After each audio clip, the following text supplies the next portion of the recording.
Hey guys, it's Ryan here with Hobbies and Man once again, and today we're going to be doing another book review. We're going to be looking at Wandering number 2, Fae and Fair, published by pirateaba on her website. I think it used to be on Royal Road, and then she moved it to her website, and then she also published it on Kindle. And I'm saying she because I think pirateaba is a woman. If that is not the case, please let me know down in the comments, and I will correct myself in the next video. So, yeah, also quick disclaimer, I might be doing this in 2 parts, so if I change shirts midway and the angle changes, don't what's it called, get too distracted by it. It's just, I took an hour to review the first book and I don't want to do that again, so if I go past 30 minutes, I'll probably end up cutting this into 2 portions, right? So, yeah, the demographic for this, again, like I said last time, it's YA, but the adult type. However, I've seen other people say that this is a mature reader's book, and I don't necessarily agree. I don't think that there's anything here that is any different from video game, like very violent video games that kids play today, or anything that they might see in anime or manga. It might be a little bit more serious feeling because it's written instead of drawn, right? And a lot of people seem to equate drawing things or comic books and manga to children, even if, you know, actually mostly adults read them instead. But I don't know. I think this is YA, but the adult type, which I mentioned last time, is basically like Akotar or other things like that. It's basically the post-dystopian boom style of YA, which is basically for 30-year-old women. That sort of vibe, right? And in terms of genre, this is an isekai, a fantasy, a slice of life. And it's really great, right? In terms of adaptation, it does not have one. However, like I mentioned before, I think this would be a great anime, although because of the sheer scope of the series, I just don't think it's possible that it gets animated ever, right? So, yeah, but, you know, we can dream. So, yeah, ratings-wise, just off the bat here, I think this is a 4.5 out of 5. I like this a little bit less than last time because I like some of the subplots and some of the other, what's it called, perspectives that we got shown a lot less this time than I did last time. Like, once I got used to Ryoka, I really enjoyed her character, and now that Ryoka and Eren are basically together for this book, that perspective has now basically become part of the main story, and that means that any new perspectives are introducing new characters, and so they're boring, right? Because it's basically the start of a new series, essentially, right? And so there's a lot less enjoyment in those elements. And also because there was a side story in this book that was like basically girl talk about sex. And although I wasn't uncomfortable by the conversation, which I think other reviewers that are male have mentioned that it made them uncomfortable, it didn't really make me uncomfortable. I think it's completely fair that, you know, women talk about things the same way that guys talk about it. I don't really have a problem with it. But it didn't match with where the story was at the time. And so that bothered me. That was annoying. Like, why is this like... if this is supposed to be canon, which it seems to be, otherwise it wouldn't be there, why is it not in the right location time-wise, right? Because this happens kind of like out of nowhere. And so that made me not like that part of the story, which drops the enjoyment of the whole book down, right? In terms of premise here, basically Eren and Ryoka have finally gotten together. They have finally met each other, and winter has come, and this changes the landscape completely, very seriously, in a matter of minutes, and the world around them, in the world as we see it, is exploding exponentially. There is so much going on now, and there are so many extra characters and extra perspectives and things going on, and it seems like accelerating compared to the first volume, right? The first book. And it's quite good. So I recommend you guys read this. Could you read this without reading the first book? No. But I don't think you'd be that lost. So you could do it if you want to, but given that this is a serial and it's really easy to hop in and hop out of the story, I would not recommend it to anyone, right? So there you go. In terms of plotline here, the book starts immediately after the end of the first book, where Ryoka answers the call, and it turns out to be a chat. And Ryoka we learn later, uses Batman as her name and then starts to basically be a crazy troll during this group chat in order to kind of suss out what the hell's going on. And she gets, and we get a lot of information, but also it turns out to be a trap, or has been hijacked to be used as a trap by Floss, and it's quite interesting, right? And I think actually it wasn't Floss, it was someone else who went by the name Kent something, that was not actually the human that owned that phone. And Ryoka kind of figured this out quite easily. And we get information about a lot of characters. We get introduced to quite a few of them. Although, to be honest with you, I don't think that many of them end up being all that important. At least just yet, right? Then we kind of end up following Ryoka for the beginning of the book here. Ryoka gets back to Liskor properly. She goes into the city, sees that everything is destroyed. Eren and Ryoka finally meet. They hang out at the inn, and it takes a while for them to understand that they're both from the same world. They do because Eren offhandedly mentions that she likes Ryoka's iPhone when Ryoka pulls it out. And so they become friendly towards each other, although Ryoka is, of course, very prickly to an annoying degree. But Eren, being the great person that she is, manages to eventually break Ryoka's shell enough that Ryoka becomes attached to Eren, right? And they bond over the horns of Hammerhead. And then Caleb, or Calabacle, or Kilabich, or however you want to call him. I call him Caleb because it's way easier. And KLB is Caleb. You know, whether you agree with me or not, that's how I read it. And he brings alcohol. I think it's called Rexelen or something, or Rexeleven or something.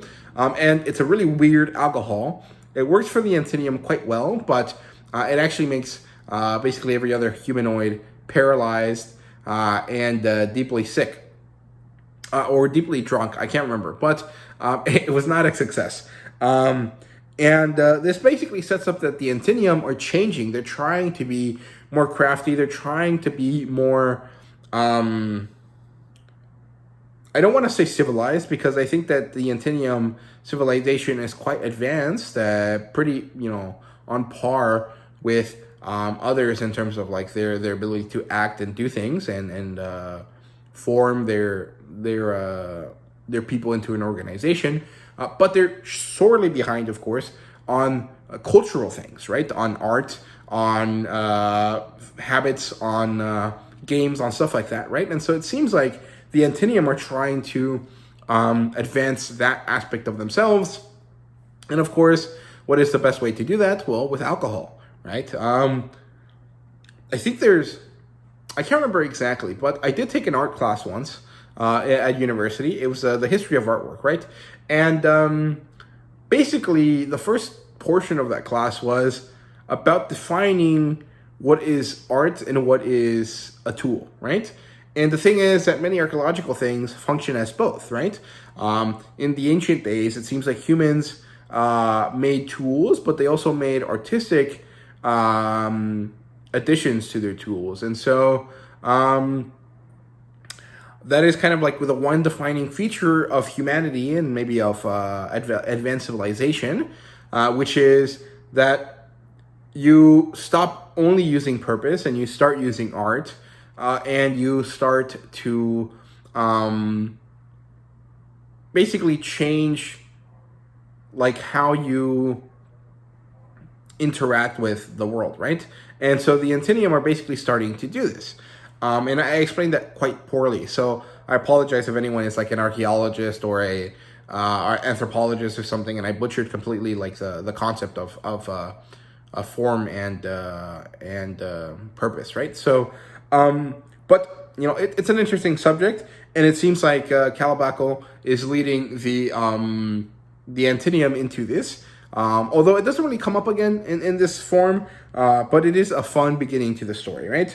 Eventually, we move over to a different kind of situation where Pisces gets a message, and we know from the first book that Saria can send these like little, what are they called? Like little buzzing, like firefly type things to send messages, and Pisces gets one. Of course, because of this clue, we learn that it's Saria, but of course, Also, the story tells us quite clearly, because Pisces bolts to Aaron's to Aaron's inn, because Saria is alive. She sent a message. He tells Aaron and Ryoka, and then Ryoka wants to rush over to the ruins, but Aaron forces her to wait, and then forces her to go into town to see if they can recruit other friends of Aaron's in order to help them get the Horns of Hammerhead out of the ruins. Because of like the reality that everyone blames the adventurers for what happened with the Skinner, and also because of the fact that Aaron is technically not a citizen of Liskor, she can't actually employ anyone's help. However, I think Caleb goes with her anyways, and Pisces goes with them as well, and eventually they manage to get into the ruins, and they're looking through them. It basically seems like they're deserted now. All of the undead went away somewhere. We don't really know at this point, but later on Torin mentions that he hears a call and he decides to not follow it because he has rules etched into his being, which are protect Aaron and listen to her words.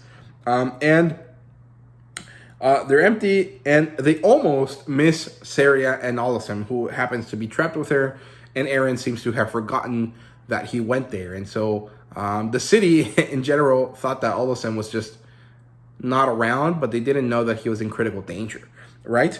But they managed to find Saria and Olisem and save them. And once they're outside of the ruins, Sevara, the captain of the guard, kind of intercepts them to try to claim any gold or jewels or treasure that's inside of the crypt. And now that it's basically been proven that it's safe to go in there, and basically she's trying to find a way to make money to basically ease the city's pain, and she deeply blames the adventurers for this. And once she figures out that Olisem was in there, we learn that she likes Olisem, and also that her attitude changes. When it was just humans in danger, she didn't care, but now that it was a drake, she is deeply interested in trying to help them. And it's just a little bit of that casual racism that exists in this world, but that is, of course, very likely to exist if we lived in a world like that, because that would actually be racial differences. That would not just be like, oh, your skin tone is darker than mine, so I hate you, right? And it's quite interesting how she does that, how she changes up on that quite quickly. But before they can really get to doing anything, Ghazi shows up, and it turns out that Ghazi is ready to go back home, and she has waited patiently for this moment where she can take Ryoka and Aaron with her to see if they can create enough interest in her king for him to awaken, not knowing that it has already happened, and with two human characters that are also from Earth, right? And so basically this starts a big giant fight. The guardsmen, including Relk, fight Ghazi, and they kind of lose. And everyone is fighting her, and it's not really working. Everyone's trying to beat her, and it's going badly. However, Ghazi manages to miss a step when Ryoka tells her that Floss is awake. And so this kind of stuns her a little bit. And this actually gives Aaron the opportunity to stick her thumb, I think, into Ghazi's giant eyeball and hurt it, maybe permanently. We're not really sure. And of course, this leads to Ghazi retreating. And she doesn't manage to grab Aaron or Ryoka, and so she fails in her mission. But she goes on her way back home, knowing that her king is awake. And basically, Aaron saves the day once again, and I like it. I think it's great. I really like Aaron and the crazy things that she does. Well, there's kind of a wind down to this. They move on to later, and Ryoka needs to go back to Selim for something. I can't remember exactly why, but she's there, and she meets Octavia, who is the first person of dark skin coloration that she meets. However, she's not actually human. She is a string person, which is a different magical race. I didn't know about this type of magical race before. Maybe it's a wandering and exclusive. I'm not really sure. I doubt it. But it's quite interesting. And I like this character. She's crazy. but in a really fun way. So I like that a lot. And she happens to be an alchemist. And so Ryoka, using her modern knowledge, manages to get Octavia to make her a certain set of potions that work as pepper spray, as a flashbang, and as a smoke bomb. So works really, really nicely. For Ryoka, she now has the tools necessary for her to actually do her run to Askarash and see if she can actually deliver the message that Treyarch gave her, right? So this is good. We move on to a different plot line here. Plot point, I guess, is a better way to phrase it, where Torin starts to gain consciousness. Every time he gains a level, he starts to rationalize better and better. And so Torin is getting to the point where he is no longer a servant or a robot that follows commands, but rather a fully thinking being, and he's chafing under the lack of liberty he has, right? And it's because of two things. One,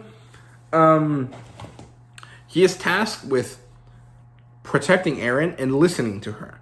The problem is that if he listens to her, sometimes he can't protect her, and so this is causing a problem, right? And of course, Pisces doesn't have the 3 laws of robotics to help him, but it's kind of the same type of issue, right? It's kind of like an iRobot situation where it's like, how can I protect them if I can't break the rules that they give me in order to do so, right? And so Torin is chafing under these rules, but manages to force them into working for him. And so whenever Eren makes him do something, he also uses that opportunity to gain levels, to train, to kill things, and to gain power out of them. And we also get to see that he develops a certain maliciousness to him. I don't know if this is inherently because he's undead, or if this is just because when he gains sentience, this is the personality that was given to him. Although he is intrinsically linked with Eren, so maybe it has to do with Eren's secret or hidden or, locked away, sadness and anger at the world, right? Because Eren is a very happy person, a very good person, but of course she has dark moments, sad moments, moments of despair, and she kind of gets over them rather quickly, but maybe she's putting up a front, right? And so these feelings fester inside her to an extent, and maybe that's the part of her that is affecting Torin, right? And maybe that's why he's becoming the way he is. Because depending on how you fall on this, you might argue that humans are inherently malicious because of intelligence, or they're inherently good because of intelligence. And I don't think there really is an answer to this, although you could probably argue that humans are probably inherently malicious, and then we learn through society and through rules and stuff to not be so, right? Because human experience and generally carnivorous experience leads to death, right, of something, right? In order for existence to happen for carnivorous beings, which we are, that means that eventually we have to kill something, right? And children, even though they aren't evil, they definitely torture animals if they have the opportunity to do so, right? Not necessarily because they want to do so, but out of curiosity, right? And so you can argue, maybe humans are inherently malicious, and so you can kind of transplant this idea to other sentiences. And so Torin is inherently malicious because he is alive, because he can think, right? But I don't know. It's a really interesting concept. I really enjoyed the chapters that dealt with Torin's gaining of consciousness a lot. I think they were really, really fun, right? Let's see what happens.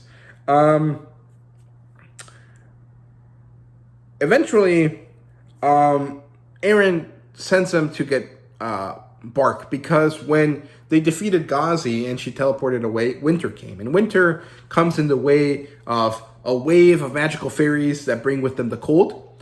And as they do that, the cold just kind of like happens, right? So instead of waiting 3 months for the cold to come naturally, basically it's just here today, and then you're in winter, full winter, with snow and everything for the rest of time until they move away. And it's really crazy. It's really great. And it seems like Earthlings, for some reason, have the ability to naturally see fairies, whereas everyone else just sees kind of like little balls of energy, right? And so this is an interesting concept here because Eren is very interested by these fairies. and Ryoka as well to an extent. And because of the winter, Eren told Torin, go get firewood. However, there's really no trees in the floodplains where they live, except for two types. The first type is indestructible, which is the blue fruit, the trees that they use throughout the whole first book. He tries to hack them down. They can't be hacked down, so he moves on to somewhere else. Eventually, he finds those exploding trees that Eren found, I think in the first book, earlier in this book. I can't remember. And he brings them back. Because of the cold, the natural reactive material within the bark of the tree didn't go off. But as soon as it was near the inn, and there was fire around the inn, I think for some reason, this heated up enough that the explosion did happen now, and so the inn is destroyed. Eren comes back to her inn that's destroyed. She cries, and she is deeply sad because this is basically the only thing she had, and now it's destroyed. She tells Torin to go away, and this kind of leads into his development more, but also leads to Eren getting a new inn. And the way that this happens is because of the Antinium. So Calabacle was with her when this happened. He sees that this happened and how it deeply affects her. And because Eren has managed to help him and his queen basically achieve their desired outcome, Caleb decides that she's important enough to warrant, basically doing anything for her, right? And so the Antinium gathered together to create a new inn for her, and they use the wood of the boombark trees to make it, which makes it more or less indestructible to an extent, because those trees survive the explosion of the bark quite easily, and can be worked pretty well after the bark has been removed, right? And so we now have a new inn. It's closer to the city. It's actually kind of very easy to walk through, to and from. I think it only takes her 20 minutes now instead of an hour, which is great. And it's a really good moment for Eren because it really shows her that people care about her in this new world, and I think it works really, really nicely. She sets up a bunch of signs everywhere to help people know, okay, the inn has moved somewhere else, and that's good. And then Ryoka manages to go to Teriarch for the second time, and she manages to swindle him out of a bunch of money for the job of delivering the letter, right? And this is great because Eren and Ryoka had come up with the idea that they needed a lot of money in order to be able to do what they needed to do to exist well in this world and not cause any problems, right? Eventually, we come back to Eren's point of view, and Eren introduces burgers into the world, and it's awesome. I really enjoy this part of the story. It's really, really fun. However, Eren gets upset the next day when no one comes to her inn, even though her burgers were immensely successful, and it's because everyone in the town of Liscor clearly copied her and have been making money off of it much better than she would, right? Because she lives outside of the city. However, they did not manage to copy mayonnaise or ketchup, which is kind of an upside to Eren. However, I don't think it really helps her enough because ultimately, a great piece of meat in between two slices of bread with some accoutrements is going to be great regardless of whether or not it has mayo and ketchup, right? And I'm guessing mustard is good enough for the Drakes since they like spicy food, right? So it kind of sucks for her, but it's great to have this really fun chapter about introducing like burgers into a medieval fantasy world. And I think it's really fun. Of course, I'm sure they had something similar, but not the way that Eren made it, right? So it's fun. It's great. Ryoka then comes back towards Liscor. She meets Valsief, who is a human courier, which is like the highest version of a runner. They're basically the gold adventurers of the runner guild, right? And she basically realizes that there is no way for her to compete with a courier in this world without skills, but she doesn't want to have skills. And so this kind of starts to lead her down a path that is going to be really, really interesting going forward to do with the fairies, right? So that's good. Erin gets her magic chessboard from Beleros, and we learn at the end of the book that this is actually the Titan of Beleros's chessboard. He did not invent chess, but he decided to say that he did, and he sent it out to the world in order to create more tacticians and more strategists and more people that can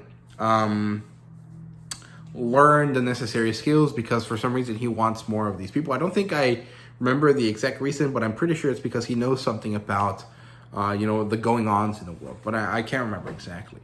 And he really loves playing with Erin because he realizes that she's better than him, even though he is the first person to really be good at this game, and he's actually like an insanely high-level person in his field. I think it's a strategist, or it might be tactician. I can't remember which one it is specifically, but he has like a special ranking within this class, and somehow someone else is beating him quite easily, right? And it's really great. I really like the introduction of this chessboard, but also when we finally get to the Titan of Beleros's point of view, which is, his name is actually Niers, and he's a little tiny guy. When we get there, it really ties in everything together. So I really liked that aspect, and I thought it was better to mention it now because it ties in directly to the chessboard. And initially, it doesn't go that well because Olasem plays first on this chessboard. Even though Erin should have been the one to play, she lets Olasem play because, to her it's just a game, to him it's like life, right?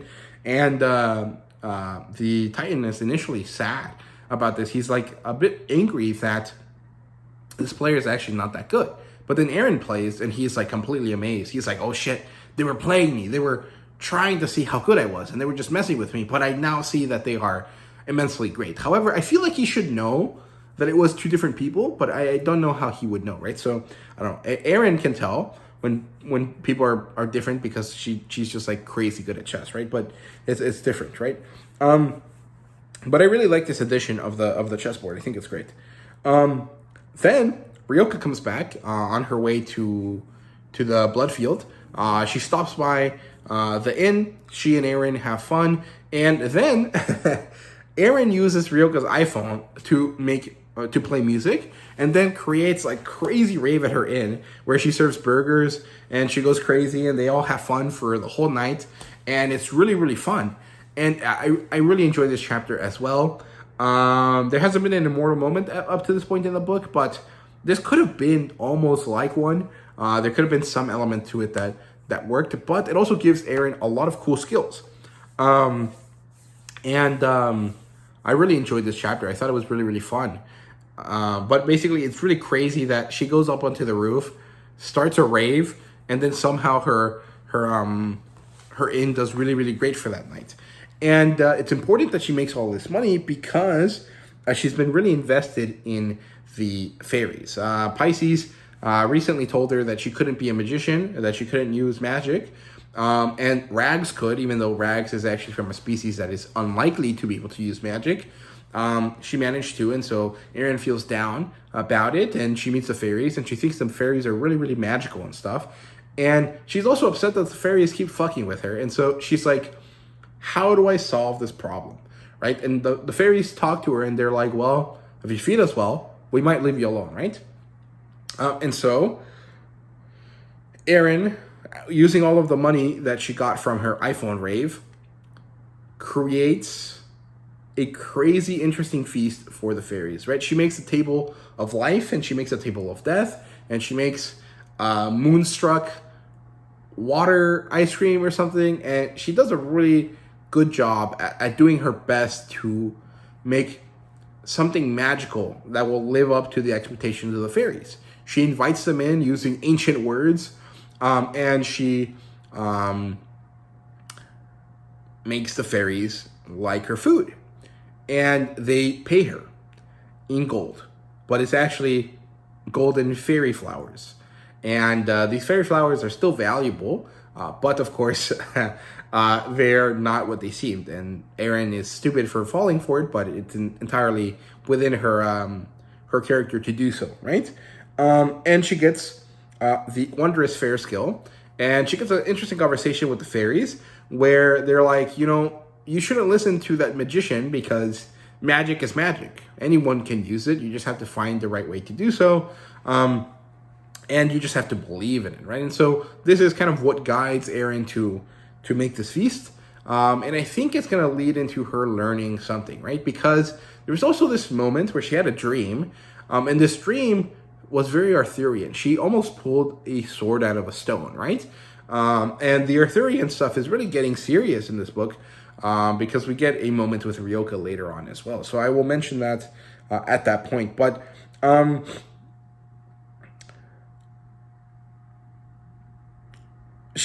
of this happens, and at some point, Ryoka manages to get to Askerash, and Rags is filled with glorious purpose while she was at the inn one day. She was tired of feeling small, of not feeling like she mattered.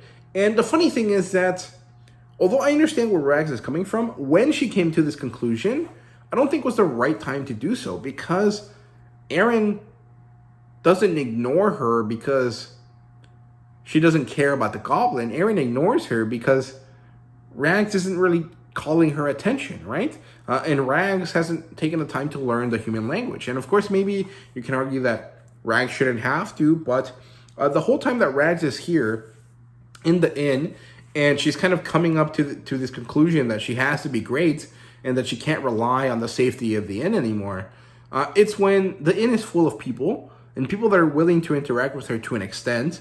And Eren is busy, right? Like, Rags wants Eren's attention to play chess, but Eren can't give it to her at the moment. And so that's when she starts getting filled with this idea that she doesn't want to be small anymore. And I definitely agree with her perspective. I just don't think that the moment was correct, right? And so this isn't necessarily a negative of the book, but it was a little bit odd because it felt like Rags still had a lot of growing to do in the inn, and kind of like developing her as a person before she went off. However, this actually jump-started her development a lot. So I'm kind of like confused about how I feel about this part of the story, right? So it is what it is, and I think I kind of fell out of order here. So let me try to get back on track, right? So before the Wanderers Fair, or kind of around the same time, I can't remember, Krisha catches Lionette. And Lionette is the thief that has been running around the town this whole book, right? And this is actually bad because Krisha manages to catch her, and Lionette uses the last kind of charge on her ring to shoot off a giant fireball. And the thing is that this fireball is magical, and so it bypasses protections through things, right? That things usually come with protections in this world because of incidents, and because this is a magical fireball, it bypasses some of those, right? And this happens to be problematic because the fireball hits Krisha's inn, where a secret stash of magic books was hidden, and they all turned to ash because of the crazy amount of fire that the fireball created, right? And so Lionette is basically put to death, but they can't execute her because that would be too harsh. So they exile her instead. They don't give her any clothing. They don't give her any supplies. They just force her to leave the city in the winter and exist out there, right? They exile her, which is basically a death sentence, but it forces kind of like a diplomatic truce between everyone, in the sense that no one killed her. She died by herself because of her circumstances, right? And so no one is to blame, and so peace maintains itself throughout the city. However, Eren, being the wonderful, good person that she is like, that is bullshit. I am going to bring this girl into my inn and see if she can get a second chance, because no one should die in the cold, right? And maybe this is because Eren is from a cold part of the country, and so she understands that the cold sucks, right? But I don't know. I think it's just because she's compassionate in general. It doesn't really necessarily have to do with the fact that she's from Michigan or whatever, right? Although it could have. It would have been a little bit interesting if there was a reason why Eren sticks to her guns for this, beyond the fact that she's a good person. Maybe a family member of her died in the snow when she was younger, and it was really rough. And she understands that dying by cold is a really fucked up thing, right? I recently watched True Detective Night Country, and death by cold seems horrifying, right? A lot of people died by cold in that show, and it's really, really fucking horrifying. Like, it seems like the worst way to die, maybe. So we'll see. I don't know. But Eren brings her in, and this is actually bad for Eren because that means that the gnolls are now ignoring or shunning Eren, and this causes her to lose a lot of her friends in the city, and forces her to change her vendors and all of the people that she interacts with on the regular basis. This makes her much more friendly with Celis instead, and this is good because it develops Eren's relationship with Celis, but I don't believe that Krisha should have done this. I understand completely why, but I feel like there was a conversation to be had between them, and it didn't happen. And it happens eventually between Krisha and Ryoka, but I don't think that that's how it should have been handled. Like, Eren needs to know why she's being shunned, and I don't think it's fair that they don't tell her that, right? But again, this is not an issue. It's just like a preference and opinion that I have on the way that the events happen. But again, the reality is that conflict can't occur unless there's misunderstanding, right? At least this type of conflict. And so it has to happen, and I definitely understand that, right? So, yeah, basically, this is kind of like an important moment. And then later on, some Silverfang people, some young warriors, attack the inn. And Eren manages to fight them off, and then it becomes a big brawl. Cal Backle and Relk are involved as well, and some adventurers that have recently come into the city because the Antinium have started to release information about the fact that there's another dungeon near the city. And, well, it's a whole big mess. Eren manages to evolve her punching skill that she learned from Calrus in Book 1 into a Minotaur Punch, which is a quick succession skill she can use multiple times in a row. And she manages to hurt the gnolls enough that they back off. And it turns out that the main guy that was attacking her is actually nephew of Krisha, and he went against her orders, right? And eventually Krisha arrives, and she puts the young man in his place, and then tries to leave peacefully, right? And so they do. Eventually, Ryoka is running, and she comes across another Gnoll tribe. And so we have these two different situations where Eren has lost touch with her Gnoll tribe, and Ryoka has befriended one at the same time. And this is important because it introduces Mirsha, who's a cute little Gnoll puppy, or cub, I guess is the right word. And Ryoka manages to use this time at the Gnoll camp to heal, and also to calm the fairies and make the fairies interested in her positively and not negatively, like they seem to usually be, with stories, right? She tells them stories of her world, right? Apparently, she's a fan of superhero comic books, and so she mentions a lot of stories about Superman and Batman, and she tells them stories about the Lord of the Rings, which is very prominent. It gets mentioned a lot in this book, and I guess that pirateaba's big inspiration for fantasy is definitely Lord of the Rings, which is really cool. I've never read the story, I've never watched the movies, but I understand. I watched The Hobbit, which is, maybe not a good adaptation, but it's a trio of really fun-looking movies, and I watched them with many friends growing up, so I really like them. And so Ryoka manages to gain the preference or the favor of the fairies to an extent. Ryoka continues off to the Bloodfield. She manages to end up in the middle of a war zone between two rival Drake armies, and she ends up on the side of one of them and apparently I think they're against Liscor at this point, and she manages to distract their general enough that the Liscor army can actually overtake them, and she runs away, and she manages to find herself inside of Askaras region of the world, thanks to the help of the fairies, right? She delivers the letter, and then she has to escape because Askaras minions want to kill her, and she's back with the gnolls.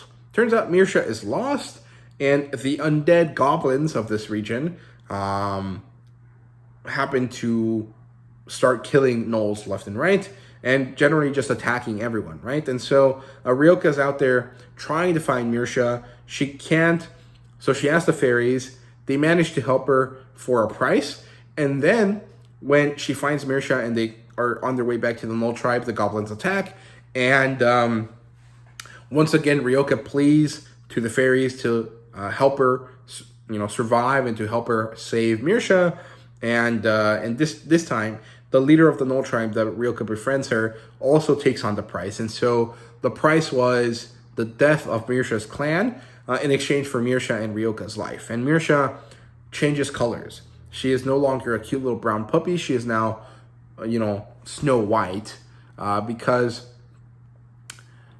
she has been touched by fate, all right? Or she brings calamity to those around her, which is really interesting. Then they head to Liscord, right? At the same time that this is happening, Rags has visited the inn for the last time. It didn't actually work that well for her. She basically didn't really get to interact with Eren this last time that she goes. And then the second time that she goes after that, what happens is that Mirsha and Ryoka are there, and Mirsha is afraid of goblins because they killed all of her people. And so Eren has to gently tell Rags that they have to leave. And so Rags is offended by this to an extent. She understands, but she is offended, and she kind of gains resolve from this. She's like, I knew it. No one will ever treat goblins properly. Eren is the closest to someone that will treat us well as possible, but she still can't because all of the other people around her don't like goblins. And so she goes off by herself. She becomes a war leader, and she starts taking over different tribes. Eventually, she manages to fight the Red Fang tribe, who are a band of goblins led by a goblin adventurer, someone that managed to become friends with humans, be taught by them, gain enough levels to become a gold rank adventurer, and then killed them. And she manages to beat this guy, although not really, because the goblin guy actually lets her win after he has decided that she's strong enough to be his leader, right? And it turns out that this guy is intelligent but has no desire to lead. And so Rags is more intelligent than him and has a desire, so she is the right person to lead. And the thing is that this guy wants to create a goblin lord that will be able to fight against the goblin lord from down south, who killed all of the gnolls and all of the drakes, right? So this is really important, and it's going to be very relevant later on, but not at the point right now, right? The horns of Hammerad ride again, this time composed of Pisces, Saria, Ivlon, or Evol, I can't remember her name. She's Lady Reinhardt's cousin, who finally healed up from her traumatic experience. And Kizumvir, who kind of accidentally ends up just joining them because he happens to be excommunicated from the hive for being a failure.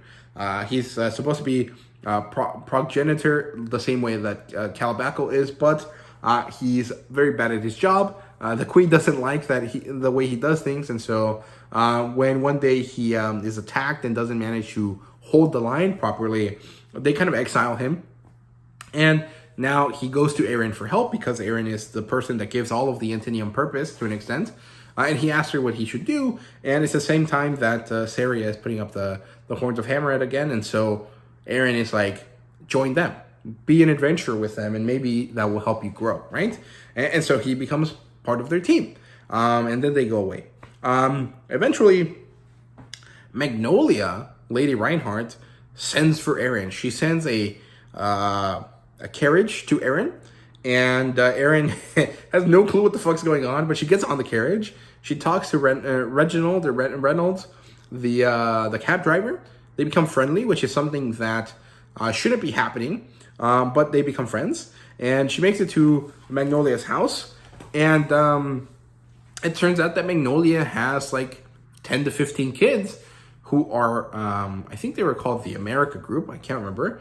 Maybe the America Group is the people with clown. I can't remember. But this group of kids, actually, I think they're European, and they had all their stuff with them because they were on a about to board a plane, right? And so they have a bunch of stuff with them, and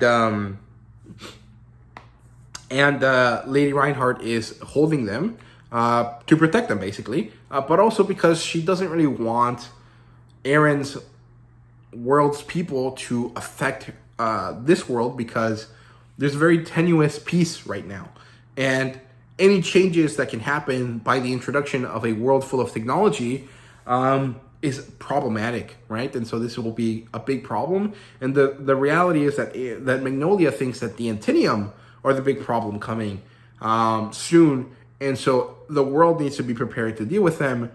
And and we can't have infighting across all of the races right now, right? And so she, Lord dumps a bunch of stuff on Eren.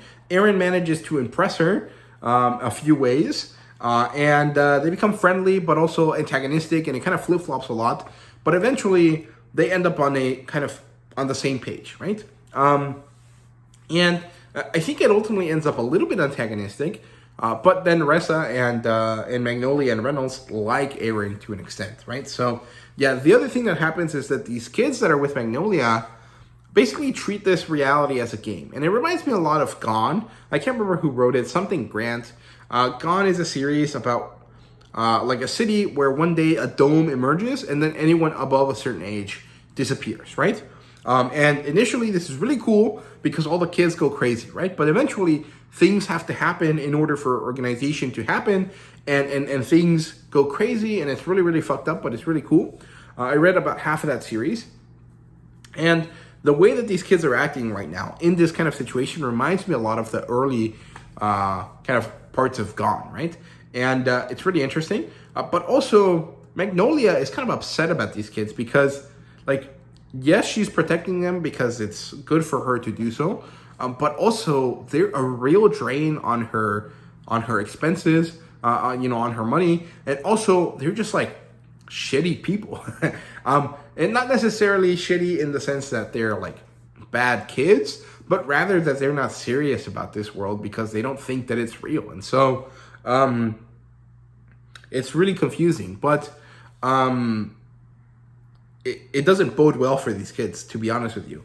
But some of them manage to make a connection with Eren to an extent, and maybe it seems like Eren might take some of them in to an extent, but I'm not really sure. But it was a good moment. I really enjoyed this part of the book as well. And what happens later, Eren comes back, she invents the sleigh, she makes Torin pull everyone up the mountain so that they can go down the sleigh, down it on sleighs, and this actually makes Torin quite angry. And Ryoka and Caleb actually become friendly, not friends, but just friendly. They come to an understanding with each other, and this helps her actually come in contact with Krishna because they have to find a way to take care of Mishra.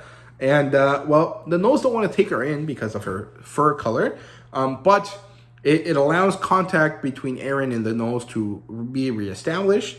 And then Ryoka manages to learn why they were shunning Eren in the first place. And it's not necessarily because she took in a lionette, although that is part of it. It's actually because Eren is harboring the person that ruined the Silverfangs' basically future at this point. The Silverfangs have been working for 10 years to gather these books, and they were destroyed in a single night. And now the Silverfangs don't have anything to show at their, at their gathering of the tribes. And so this is a problem because it means that their standing is going to go down low. And also it means that they will be basically the only group of people that can't bring something to the populace, right? And this is bad. They basically lose standing and rank and power, and this is not good for the Silverfangs. And so they put a monetary value to what was lost. I think it's like 50,000 gold or something, which is an insane amount. And Caleb and Ryoka come up with a way to try to solve this, and they come up with the fact that leveling is a system that can be gamed in order to become really, really good at something, right? And it's a really important piece of information, but it is not worth 10 years of effort, right? And as soon as they learn it, someone else will learn it too. And so it is not worth the damages that Lionette made, right? And so they have to find something else. Ryoka manages to find that eventually when she goes and talks to Teriarch to tell him that she delivered the letter. She manages to do this like Shakespearean or Death of Arthur type thing with Teriarch the dragon thanks to the fairies. Again, the King Arthur stuff is really becoming important, and I wonder if Ryoka will become King Arthur and Eren will be her Merlin, right? That I think that would be really, really cool, but I'm not really sure what will happen with this. But that scene was fun, and he manages to copy her iPhone and use it to play music, which he likes, which is funny because Ryoka has really has like some girly music and also some like not girly music in it. And she's like self-conscious about her music choices, as anyone would be. And Treyarch seems to like it, so it's fun. And he eventually agrees to give her a magic book that is 1,000 times better than any magic book that exists currently. And it's a magic book that basically teaches you magic by itself. It's kind of like flash learning in Star Wars, right? Like when the clones in Star Wars are being taught, they don't actually learn normally. They learn through this like process of like flash learning, which is like imprinting knowledge directly into the brain through their eyeballs, right? And it's kind of similar. It's the same idea, magically, of course, but instead of technologically, but same idea. And so this is what will solve her problem, right? This will allow for the Gnolls to gain favor with their tribes. It will solve the issue of the debt that Ryoka and Eren have to the Gnolls now. And it'll be really, really great for everyone, right? But she has to give it to the Gnolls at some point, and she hasn't done so yet by the end of the book. What happens later is that Torin breaks away from his bonds. He takes Eren away near Selim. He leaves her there, and he goes off and becomes a menace somewhere else. And Eren goes into Selim. She's like, okay, well, I'll have to deal with this, so let me go into the nearest town. And she meets Octavia. And, she has fun in the city messing with Octavia. And it's pretty enjoyable because as this is happening, Ryoka's coming home. She realizes that Eren's no longer there, that Eren is lost. And then she goes crazy. She's like, fuck, I can't let this happen again. All of my friends are going to die. I need to go save Eren. And then she goes. And I think she goes to Treyarch before she goes to Eren. But she has to go to him on the way there anyway. So it's like the most effective way to do so, because she thinks that Eren is lost like properly, and so she needs help finding her, and no one can scry her the same way that Treyarch can, right? And so she goes there, she does the King Arthur thing, she gets him an iPhone, she gets the book, and then she gets him to locate Eren. And it turns out that Eren was just in the city, and Ryoka laughs at this, and also kind of like breaks down, but thankfully Treyarch manages to teleport her there, and so now the girls are hanging out in the city, which is fun. And then finally, the story kind of ends with the Antinium revealing the dungeon to everyone, making this massive set of danger sense alarms go off everywhere. Even the Titan of Baleros hears of it, which we already know is like on a different continent, thanks to his chapters earlier in the story, in order to help us learn that, this dungeon is fucked. Like there is a problem coming up here, and it's going to be big, right? And that's basically it for the story. That's where it ends. There were some side stories here. First of all, the side story about the sex talk. I was not a fan of it, but I didn't hate it. I think it was fine. It's just like, I wasn't a fan because I didn't know when it was happening. And it was clearly before when it was shown. And I would have liked it to be like, read this in between chapters, this and this, right? Instead of just putting it, wherever. If pirateaba is listening, which I doubt, but if she is, or they are, I would recommend that if you have more side stories like this later on, pull them out of the book, put them in a side story volume, and then at the beginning of each chapter say, this goes between chapter this and chapter this. Read, at this time, or read whenever, but make sure that you remember that this happens in between these chapters so that, there's like a chronological flow to them instead of just kind of like randomly going in, right? But that's just me. I don't know. Maybe other people didn't care. I thought it was annoying that it kind of broke the flow of the story. And then we get introduced to the America group, which is a bunch of teenagers, including a clown. And this clown basically just ends up becoming the Joker by the end of it. And it actually helps us establish some really important points. One, they're in Ryer, I think, near the Blighted Kingdom. And they're near the Demon Lord and the demon horde that kind of comes out of this hole. And at the same time that this is happening, we learn that the Antinium leave their country of Ryer, their continent of Ryer, and cross the ocean even though they can't swim. They drown in water in order to escape it. And it turns out that it's because there is a sleeping god in Ryo that is slowly waking up. And I immediately connected the fact that the god is probably where the demons come from. And it seems like leveling is tied into this god for some reason, but I'm not really sure how. And the clown story, which I was not a fan of, I didn't really like this character initially. I mean, by the end of his story, I was like interested, but not exactly, because he's kind of just like a magical joker, and I'm not a fan of that type of character, right? But combine that with the Antinium Warlord dump that we got through 2 side story episodes of Ryoka reading an Antinium book, or a book about the Antinium War history, and tying that in with Ryoka and Calabacle's conversations, it seems like there's some really fucked up shit coming, and I'm very excited about that. I've been recording for an hour, so I will be taking a break and finishing up this review later. So if I change my shirt, don't be too distracted by that. But I'll see you guys in just a second. Okay, so let's keep going here. In terms of characters, I really love Erin this book. I think that the fact that she kind of gets down emotionally a few times in this book is actually pretty good. She never really gets as messed up emotionally as she got in the first book, you know, when the Hobgoblin died, or when Calabacle died, or when she was treated badly by the citizens of Liscor. Those were really, really horrible moments for her, right? And this one, she doesn't really ever get to that point.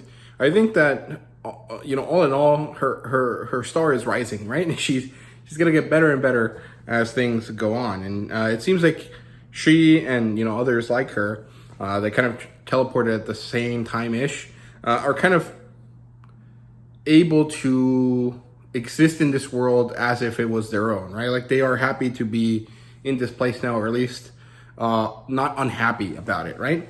And there's some really good moments for Erin in this book, in my opinion. First of all, the fact that she takes a lionette in, even though she knows that it's gonna cause some issues, is a really good testament to her character. I really appreciate that. The fact that she stands up to Gazi is quite good as well. I really like this part of the book. In my opinion, I think it, like, maybe Erin should not be that good at like taking advantage of situations. Because, you know, maybe Relk should have been the guy that took Gazi's eye out. But Erin is like the character that happens to find herself in the right place at the right time, right? And so it makes sense for her. But I don't think that there was a lot of character development for Erin this book. There's just a lot of good moments for her.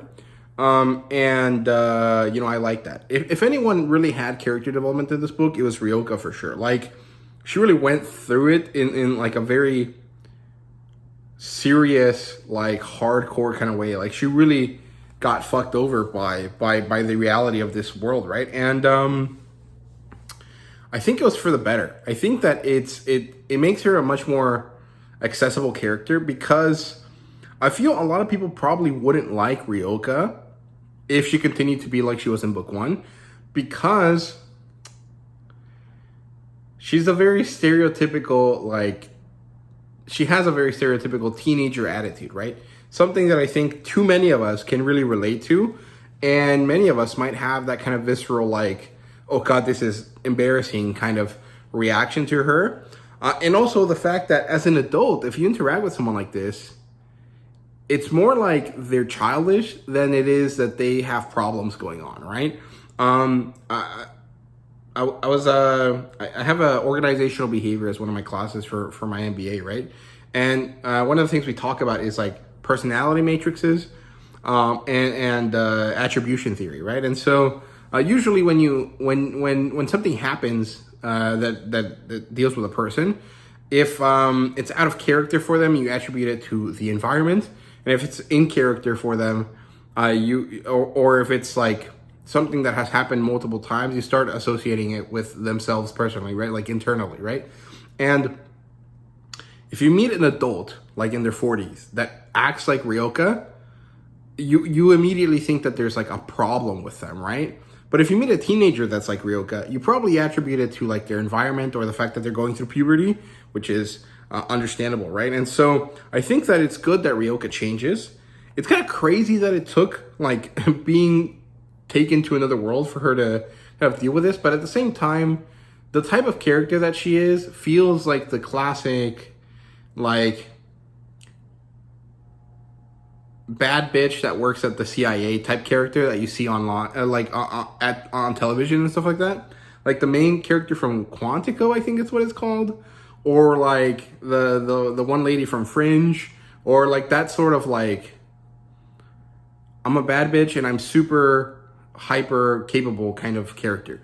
And I don't think that that character is bad. In fact, sometimes I like that type of character, but since we're in her head, it doesn't really work that well.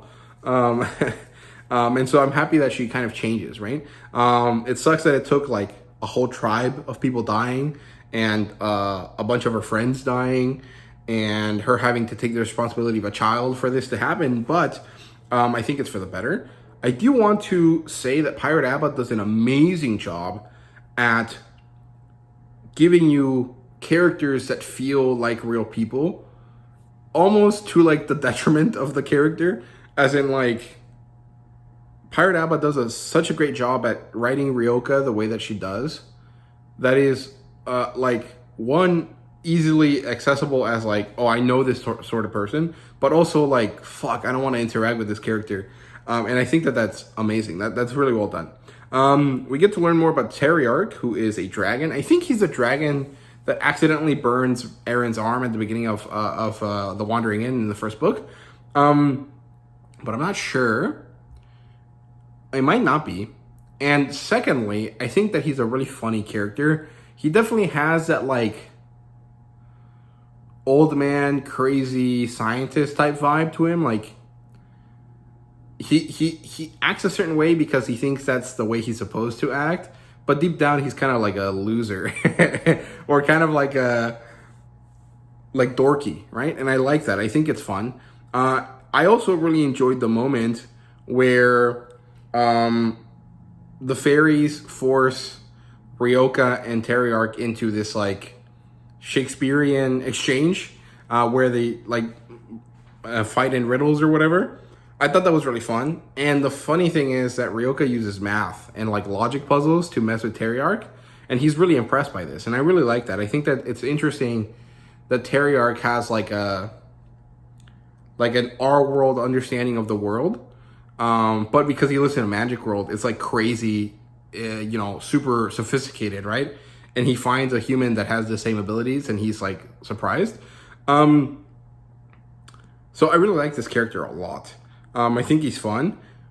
It's also funny that Lady Reinhardt can kind of like pull on his chain a bit and kind of make him do things for her. I don't understand why, because he's like all powerful, right? Like he's essentially like a god level character in this world since the gods are dead or asleep in the case of the one in Rio, right? So it's kind of funny. I don't really understand the relationship. I hope that we get more out of it, but overall, I liked him. We also get introduced to Clown in this book. I don't remember his name. I don't like this character. I don't hate the character. I think that his chapters were really well made, and by the end of it, you're like, fuck, this is so sad. But I don't like the, like, Joker character, like, trope. Like, I don't like the, I'm a psycho murderer, but I dress like a clown because my psycho murdering is because I'm sad or whatever. Like, I don't like that sort of character. But I think, again, that the writing for this character was really good. Like, you understand how he breaks. I just don't happen to like this type of trope, right? So, we'll see. I also really like the Titan of Beleros. I think his name is Nears. I love that he's a tiny little, 6-inch tall dude. I don't know what race he would be. I think they call, like, his race has a name in The Wandering Inn, but, like, what is the generic version of that race? He's not a fairy. He doesn't have wings or magic. He's not a brownie, because he's not, like, brown. Is he, like, he's not a hobbit either. So what is he? Like, what is the well understood like name for this type of race? If you guys know, let me know down below. But I really like this character. I think that he's interesting. I really love that he has like a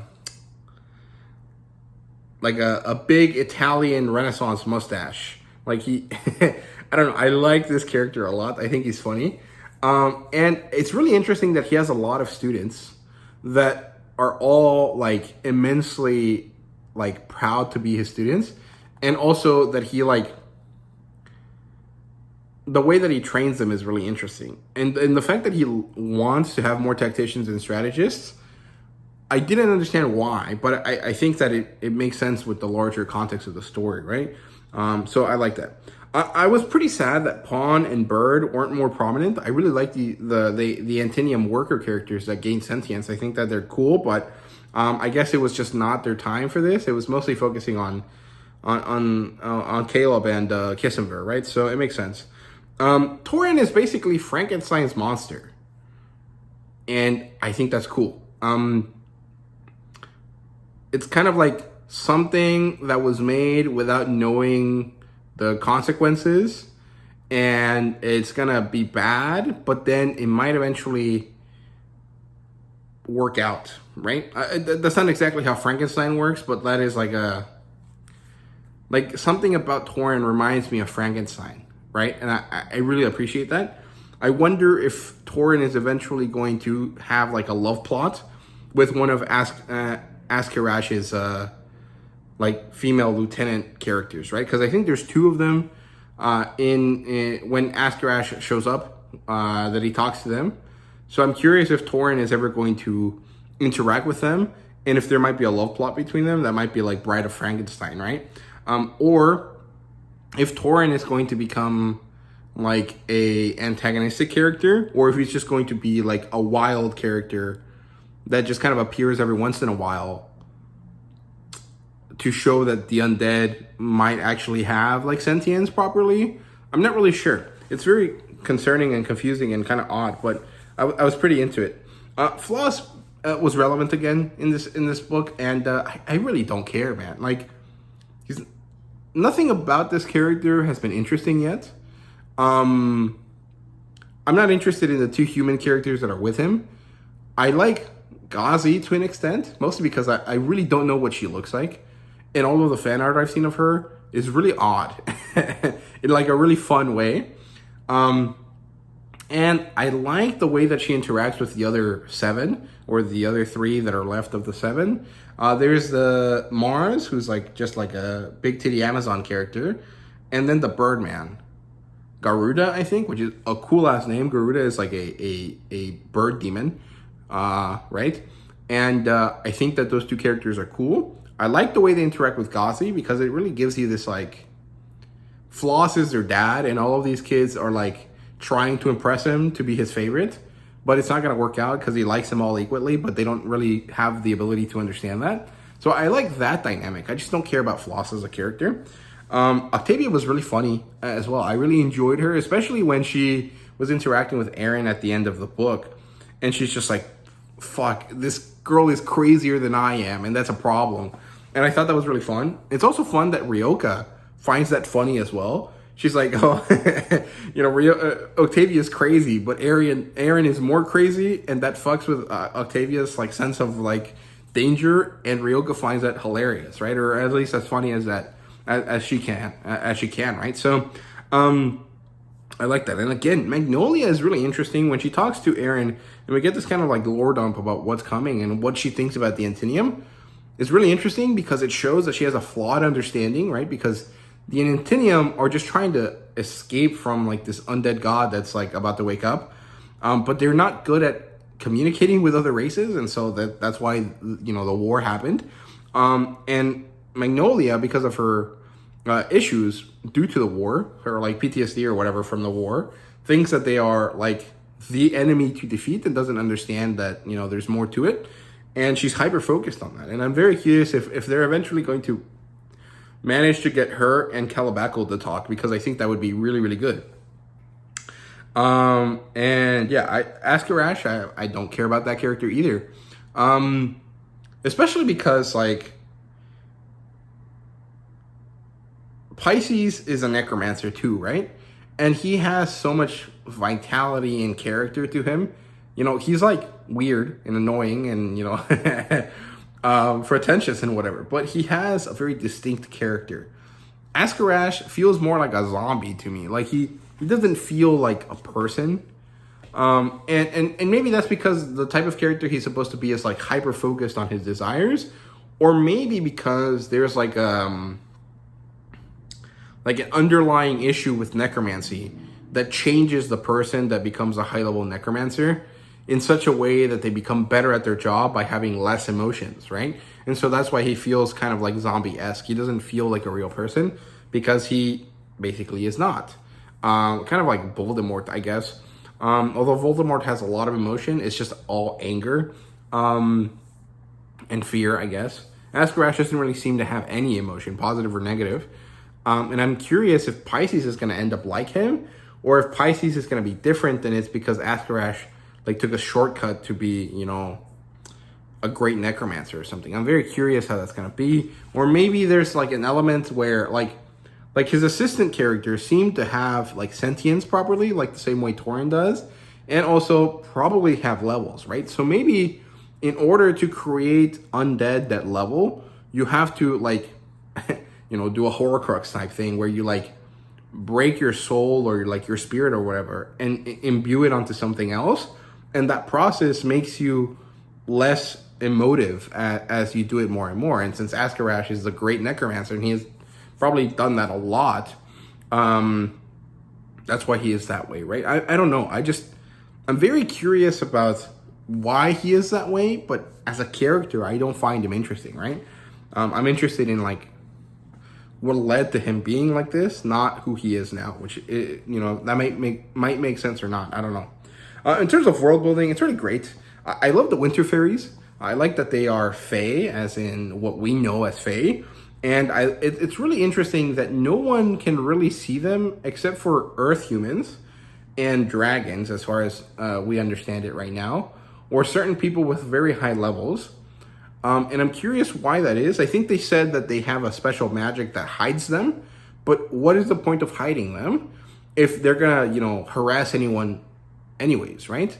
And why do humans from Earth automatically bypass those things, right? Is it because like humans, like, what's it called? Like through genetic memory are aware of them in some way? And if that is the case, would it work on people that are not American or Europe or like, you know, West European? Like Ryoka fits because her dad is American or something. And Erin, of course, is American too. And she's like from Michigan. And I'm sure that you can probably trace back to at some point where she was like from the British Isles in some way, right? Or some sort of, there was some sort of pagan element to her bloodline, right? But like would someone from Asia where they have yokai instead of fairies, would they be able to see these fairies? Or is it like fundamentally because humans as a race on Earth are aware of these things to some like genetic level or like some like embedded level of story, whereas the people on this world where Liskor is set are not, and that's why they can't see them. Like what is the mechanic that allows humans from Earth to bypass their veiling, right? I'm curious. I think it's pretty interesting, and maybe the answer is very simple and not at all complex like I thought, but I don't know. Also, magic was explained, and the rules were broken, and also there's kind of like foreshadowing for future things happening. So basically, there's magic, which is the force, essentially. It is an energy that surrounds and binds everything together, and if you happen to have magic within you, you can access magic and use it, right? If you don't, you can't. That is the understanding of Windstrom, right? And then the second level of magic is if you're from a tribal society, you can engage in shamanistic magic, which means the power of the tribe existing creates like a magic funnel, and then the shaman of the tribe can access that like battery and use it to make magic, right? They test Rags and Erin. Erin does not have the ability, and Rags does, even though she shouldn't because she is from a shamanistic, like, tribal society.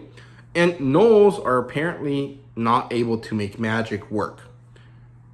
They have shamanistic magic, tribal magic, but they don't have like inherent magic like other races. And this is kind of the reason why the gnolls don't like humans or wizards specifically. It's because one of them went to Windstrom and immediately was told that they don't have magic without even bothering to test them or to have them learn anything. And so the gnolls have like a a big anti-magic thing, right?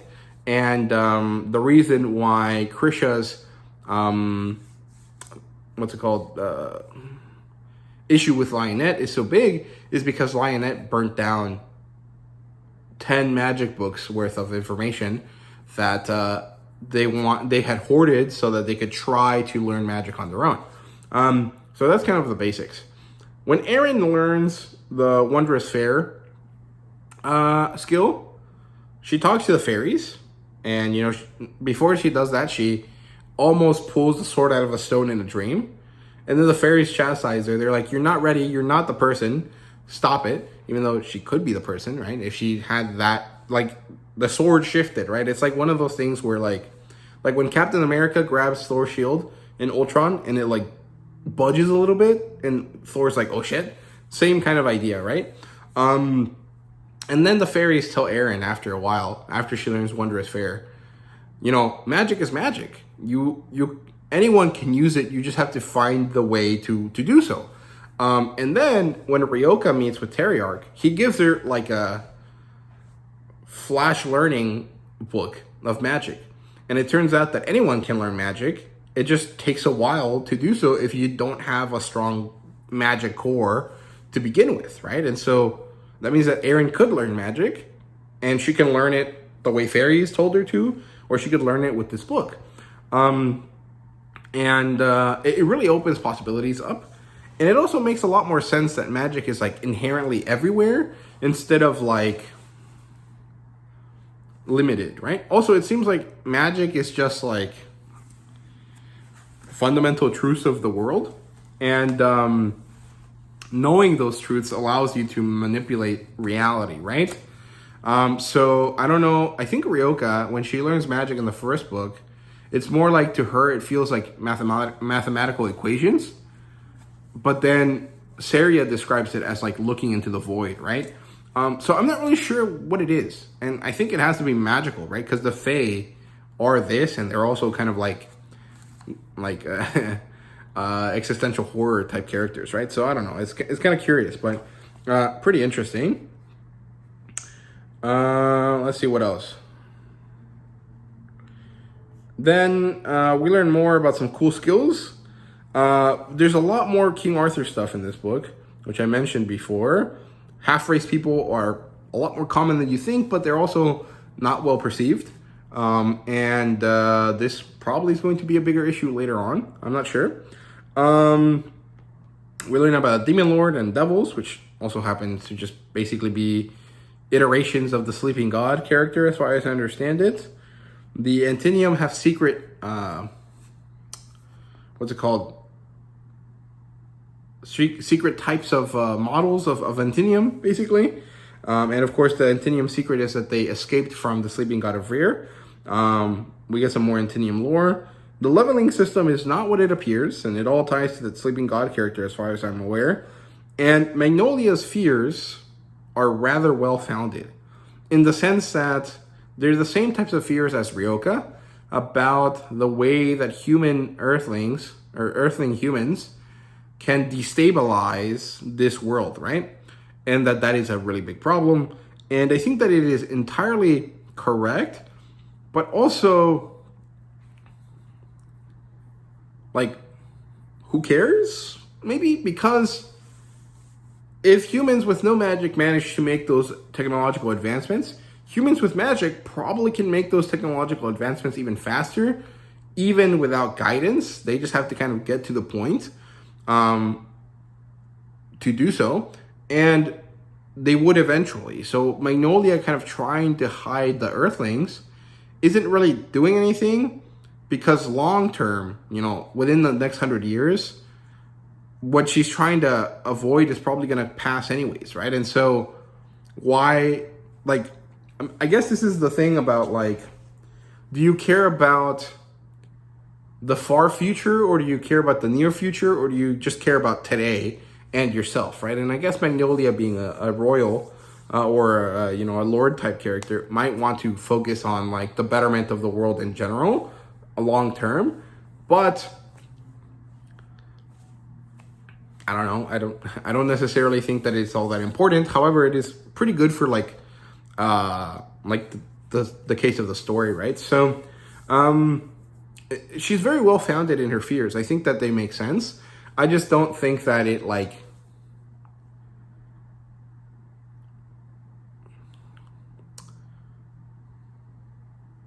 it's as important as she thinks, right? Although you can argue that technological advancement doesn't happen doesn't happen as rapidly when there aren't wars.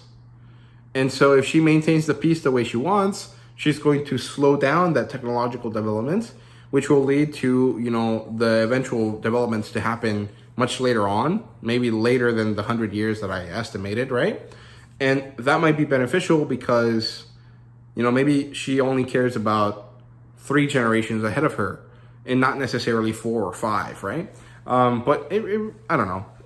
I feel like it's ultimately it's going to happen regardless of what you do. So just let it happen anyways.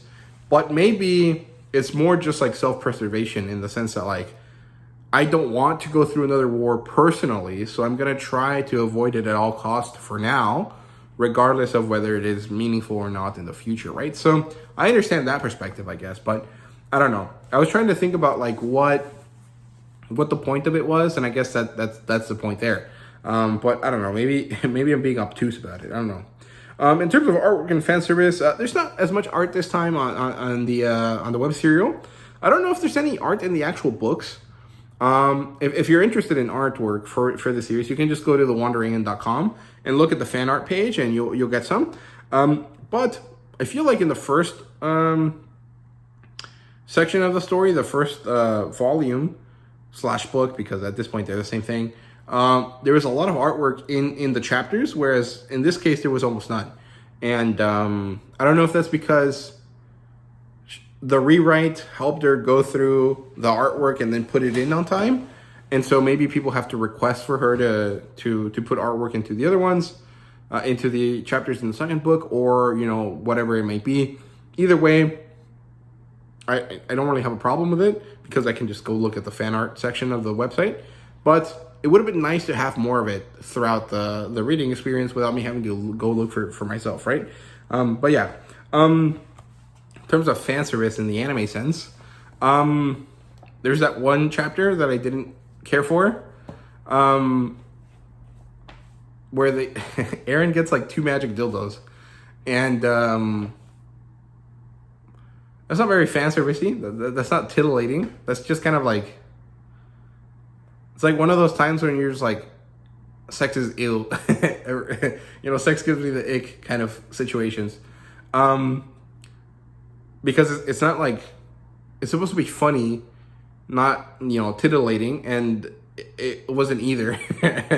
Well, it was a little bit funny, actually. I did laugh a lot at the end when she was like, oh shit, these are 2 dildos. That's weird. But I don't necessarily think that it was a good chapter. Mostly because if it was in context, I would have liked it better. But because it's kind of just randomly put in, I didn't love it, right? I think there's a part 2 of this, so I want to read it eventually, see what happens. But I don't know if pirateaba is ever going to wander into a sex scene or anything like that. So who knows? I don't think so. Ratings wise, again, 4.5 out of 5. The side stories bring it down a bit, and there was quite a few point of view characters that I didn't like, Clown and Flaw specifically. I didn't I appreciated the Antinian War lore, but I actually skipped through it the first time, and then I came back to those 2 chapters a few days before I started recording this video, right? And then I finished it, and then I started the 3rd book. So I appreciate that you can do that, but It's because, like, when you put it as textbook stuff, this is basically what it was, it seems less satisfying.